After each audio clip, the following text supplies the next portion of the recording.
Hello friends. आज मैं आप लोग के लिए लेकर आई हूँ प्राचीन भारत का इतिहास। अगर आप किसी भी गवर्नमेंट एग्जाम की तैयारी कर रहे हैं तो उसके लिए हिस्ट्री का सेक्शन बहुत ही इंपॉर्टेंट होता है। उसमें भी प्राचीन भारत का जो इतिहास है, एंशियंट हिस्ट्री, वो बहुत ही इंपॉर्टेंट सेक्शन होता है। तो आज मैं आपके लिए जीएस पॉइंटर का वो बुक लेकर आई हूँ जिसमें वन लाइनर क्वेश्चंस दिए हुए रहते हैं जो भी प्रीवियस ईयर में क्वेश्चन पूछे गए होते हैं। तो चलिए स्टार्ट करते हैं आज का वीडियो। पहला है रॉबर्ट ब्रूस फूट थे, तो ये क्या थे? तो ये एक भूगर्भ वैज्ञानिक एवं पुरातत्वविद थे। तो क्वेश्चन ऐसे बना होगा, रॉबर्ट ब्रूस फूट क्या थे? तो ये भूगर्भ वैज्ञानिक और पुरातत्वविद थे, याद रखना है आपको। नेक्स्ट है भारतीय प्राग इतिहास का पिता किसे कहा जाता है? तो रॉबर्ट ब्रूस फूट को ही कहा जाता है।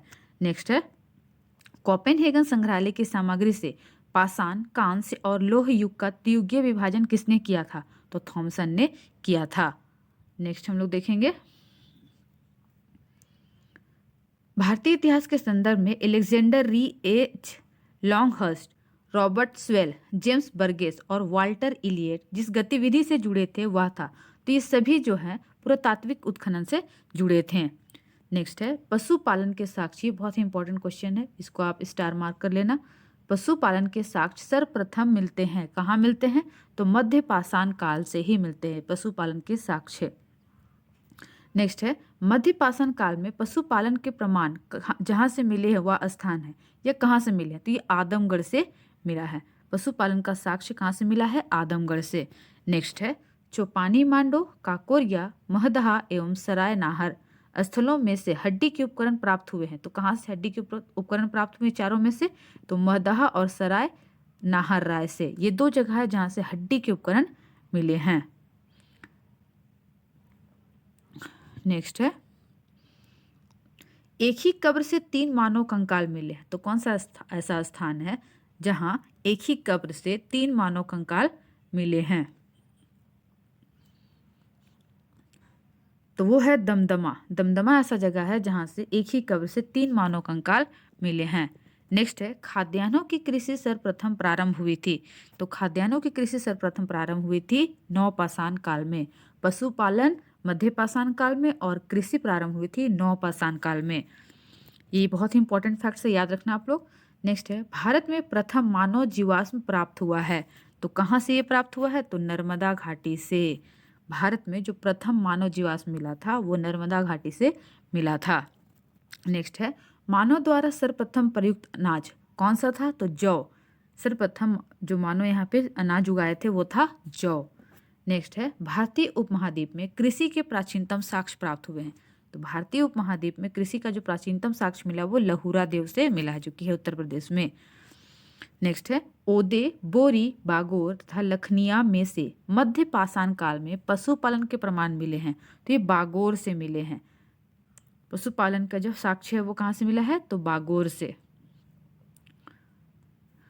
नेक्स्ट है पुरापाषाण युग, नवपाषाण युग, ताम्रपाषाण युग तथा लौह युग में से चाल्कोलिथिक युग कहा जाता है। तो किसे चाल्कोलिथिक युग कहा जाता है? तो ये ताम्रपाषाण को चाल्कोलिथिक युग कहा जाता है। ताम्र मतलब तांबा और वही चाल्कोलिथिक, चाल्को मतलब हो गया आपका ताम्र और लिथिक मतलब हो गया पत्थर। तो ऐसा युग जो तांबा और पत्थर दोनों का मिश्रित युग था, ताम्र पाषाण। ताम्र तांबा, पाषाण पत्थर, इसीलिए यहाँ पे इंग्लिश में जो टर्म है चाल्कोलिथिक, याद रखना, बहुत ईजी है। नेक्स्ट है आहार अथवा बनास संस्कृति समकालीन थी। तो ये किसके समकालीन थे? तो ये हड़प्पा संस्कृति की समकालीन थी। नेक्स्ट है आमरी, मेहरगढ़, कोटदीजी, कालीबंगा में से वह पुरास्थल जहाँ से पाषाण संस्कृति से लेकर हड़प्पा सभ्यता तक के सांस्कृतिक अवशेष प्राप्त हुए हैं।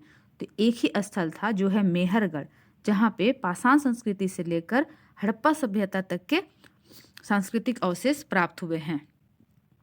नेक्स्ट है नौदा टोली का उत्खनन करवाया था। तो किसने करवाया था? ये भी वीवीआई कर लेना, ये बहुत बार पूछा गया है पीसीएस के एग्जाम में।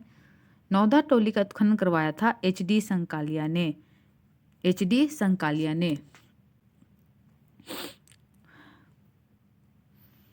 नेक्स्ट है नौदा टोली कहाँ है? तो ये मध्य प्रदेश में है। नौदा टोली का उत्खनन करवाया था एचडी संकालिया ने, और ये जो है नौदा टोली आपका है मध्य प्रदेश में। नेक्स्ट है बृहत पाषाण स्मारकों की पहचान की गई है। तो मृतकों को दफनाने के स्थान के रूप में जो बृहत पाषाण स्मारक थे।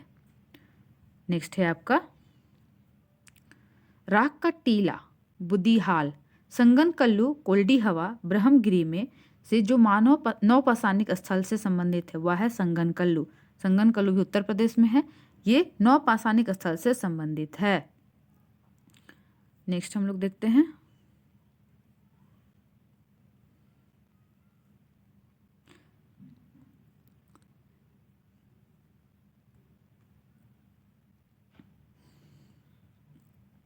भीमबेटका प्रसिद्ध है। तो भीमबेटका किस लिए प्रसिद्ध है? तो ये गुफाओं के शैल चित्र के लिए प्रसिद्ध है। नेक्स्ट है भारत में सर्वाधिक शैल चित्र प्राप्त हुए हैं। शैल मतलब पत्थर होता है, पत्थर पे जो गुफाओं पे चित्र बने होते हैं, तो ये भीमबेटका से।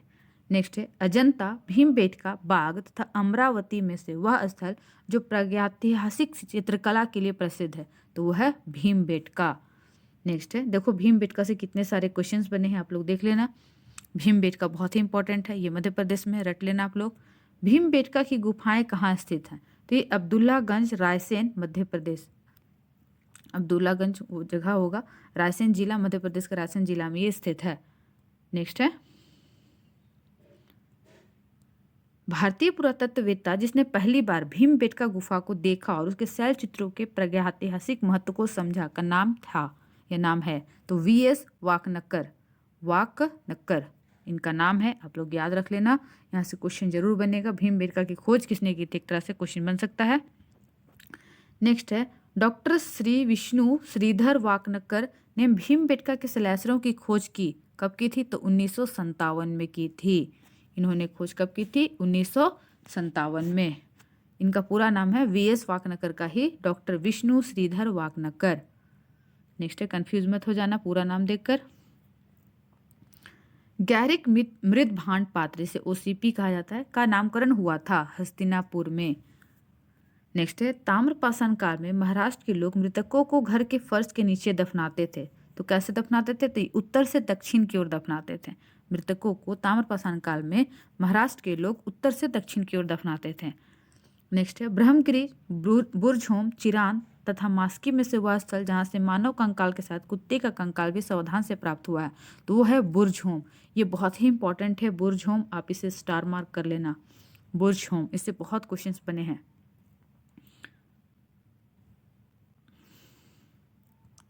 बुर्जहोम, कोल्डी हवा, ब्रह्मगिरी एवं संगनकल्लू में से गर्त आवास के साक्ष्य प्राप्त हुए हैं, तो ये बुर्जहोम से प्राप्त हुए हैं। नेक्स्ट है चंद्रकेतुगढ़ प्रसिद्ध है, किस लिए? तो ये टेराकोटा कला के लिए प्रसिद्ध है। नेक्स्ट क्वेश्चन है गणेश्वर प्रसिद्ध है, तो ये ताम्र कलाकृतियों के लिए प्रसिद्ध है। नेक्स्ट क्वेश्चन है आपका विंध्य क्षेत्र का वह शिलाश्रय जहां से सर्वाधिक मानव कंकाल मिले हैं, तो मानव कंकाल सर्वाधिक मिले हैं लेखिया से। नेक्स्ट अब हम लोग देखते हैं मिलान, ये बहुत ही इंपॉर्टेंट है। पुरापाषाण काल जो है ये सोहन घाटी, सोहन नदी घाटी के समय जाना जाता है। मध्य पाषाण काल भीमबेटका गुफा, भीमबेटका गुफा जो है मध्य पाषाण काल का है। वहीं नवपाषाण काल का है बुर्जहोम और ताम्रपाषाण काल का है बनास घाटी। नेक्स्ट हम लोग देखते हैं पुरातात्विक स्थल और वर्तमान स्थान। नेवासा जो है वो महाराष्ट्र में है, ईसमपुर कर्नाटक, डिडवाना राजस्थान, गुडियाम गुफा कहाँ है? तो तमिलनाडु में। नेक्स्ट है नूतन भूतल, नूतन मतलब नवीन, नया, काल के अंत में सूखे के कारण विंध्य क्षेत्र में भोजन की कमी के कारण लोगों ने गंगा घाटी क्षेत्र में प्रवास किया था। यह अवधारणा दिए थे, तो GR शर्मा जी ने यह अवधारणा दी थी कि नूतन भूतकाल के अंत में जब सूखा हुआ था तो उस समय सूखे के कारण जो है भोजन की कमी के कारण लोग विंध्यन क्षेत्र से गंगा घाटी की तरफ प्रवास किए थे। तो फ्रेंड्स नेक्स्ट हम लोग अगले वीडियो में देखेंगे, तो मिलते हैं नेक्स्ट वीडियो में।